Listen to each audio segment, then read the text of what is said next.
Just wanted to get to the 5 questions asked by Bossman103.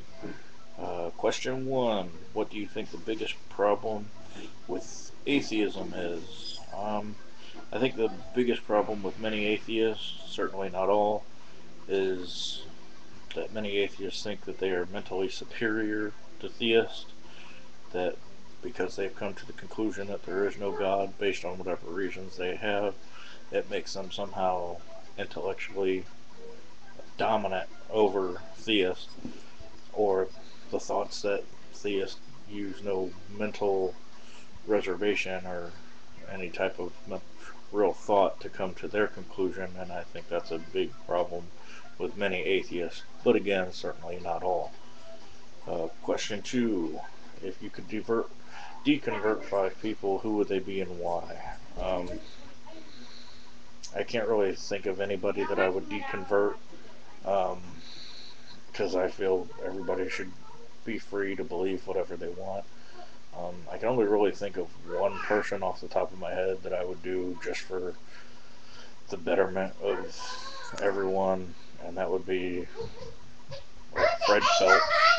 I think it would be pretty interesting to see him deconvert to atheism just based on all the hate that he's spread by himself and probably any other member of his church. I'd probably want to deconvert the whole group.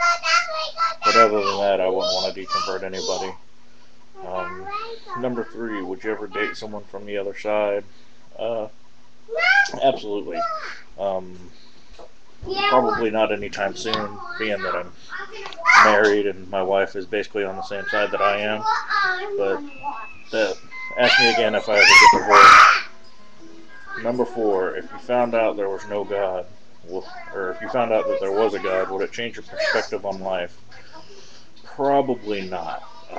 I guess that would completely depend on which God, what type of God, and how that God acts and what that God wants would be what would determine how it would affect my life or my perspective on life.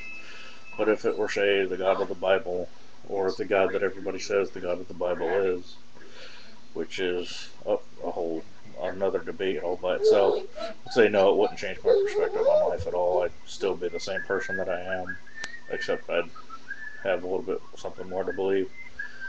Question 5, what's the most positive thing about the other side? Probably the same positives that's on every side. Every side has a positive, every side has a negative. But some people use their theism as reasons to be better people, to be more accepting of others, to be more charitable, to be more helpful.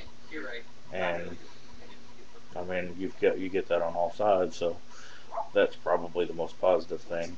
But then again, works the other way. So that's my answers to the 5 questions.